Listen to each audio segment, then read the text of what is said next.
ありがとう。なあ、ベガパンク。ニカ？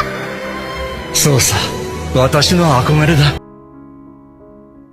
Dalam banyak cerita dan sejarah, keadilan selalu digambarkan dengan satu wajah. Menghukum yang bersalah, menghancurkan yang melawan, dan menyingkirkan yang dianggap salah. Namun, dalam cerita One Piece menawarkan pertanyaan yang jauh lebih berbahaya. Bagaimana jika keadilan justru tidak menghukum, tetapi menyelamatkan? Di tengah dunia yang dipenuhi bajak laut, tirani, dan kekuasaan absolut, ada satu sosok yang memilih jalan paling sunyi. Tidak berteriak, tidak membela diri, tidak menuntut pengakuan. Dia adalah Bartholomew Kuma. Sebagai mantan raja, revolusioner, dan Shichibukai, Kuma seharusnya menjadi simbol kekuasaan. Namun yang ia tampilkan justru kebalikannya. Kepatuhan, pengorbanan, dan penghapusan diri. Kuma tidak pernah menggunakan kekuatannya untuk membalas. Buah iblis Nikyu Nikyu no Mi miliknya mampu memantulkan apapun. Serangan, rasa sakit, bahkan penderitaan manusia. Namun ia memilih memantulkan penderitaan itu ke dalam dirinya sendiri. Disinilah filosofi keadilannya muncul. Keadilan bukan tentang siapa yang pantas menderita, tetapi siapa yang harus menanggung agar yang lain bisa hidup. Puncak filosofi Kuma terlihat di Thriller Bark dan Sabaody.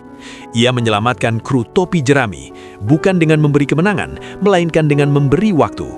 Ia menghilangkan mereka satu persatu dari medan kehancuran, bukan untuk memisahkan, tetapi untuk menyelamatkan masa depan mereka. Kuma tahu, jika mereka tetap bersama saat itu, mereka akan mati. Maka ia memilih menjadi monster di mata mereka, demi satu tujuan sederhana, agar mereka bisa hidup lebih lama. Ini bukan keadilan hukum, ini keadilan eksistensial. Sebagian besar sistem keadilan lahir dari logika dingin. Ada aturan, ada pelanggaran, lalu ada hukuman. Segalanya rapi, terstruktur, dan tampak adil di atas kertas. Namun, Kuma memilih jalan yang sama sekali berbeda. Keadilan Kuma tidak berangkat dari hukum, melainkan dari kasih sayang terhadap manusia yang rapuh. Ini terlihat jelas ketika kita memahami hubungan Kuma dengan Jewelry Bonnie.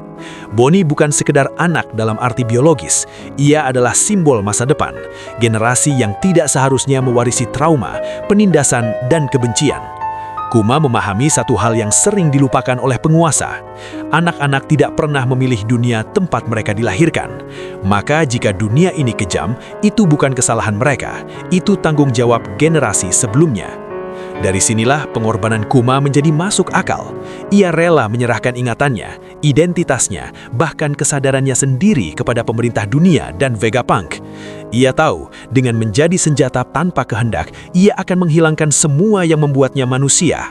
Namun justru di sanalah letak kemanusiaannya yang paling murni. Kuma tidak bertanya, apakah ini adil bagiku? Ia hanya bertanya, apakah ini akan membuat dunia sedikit lebih aman bagi mereka yang kucintai? Dalam banyak cerita, keadilan identik dengan kekuatan. Siapa yang paling kuat, dialah yang menentukan benar dan salah. Kuma membalik logika itu sepenuhnya. Baginya keadilan sejati lahir ketika seseorang yang punya kekuatan memilih untuk menahan diri, memilih untuk menanggung penderitaan agar orang lain tidak perlu mengalaminya. Karena itu, Kuma tidak pernah berambisi menyelamatkan dunia. Ia tahu dunia terlalu besar dan terlalu rusak untuk diselamatkan sendirian. Yang ia lindungi adalah manusia di dalamnya. Individu-individu kecil, rapuh, yang jika diberi waktu dan kesempatan mungkin bisa membangun dunia yang lebih baik dari yang ia kenal. Di titik ini, kita melihat perbedaan yang sangat tajam. Keadilan berbasis kekuasaan selalu bertanya, siapa yang salah dan harus dihukum? Sementara keadilan berbasis kasih sayang bertanya, siapa yang paling membutuhkan perlindungan?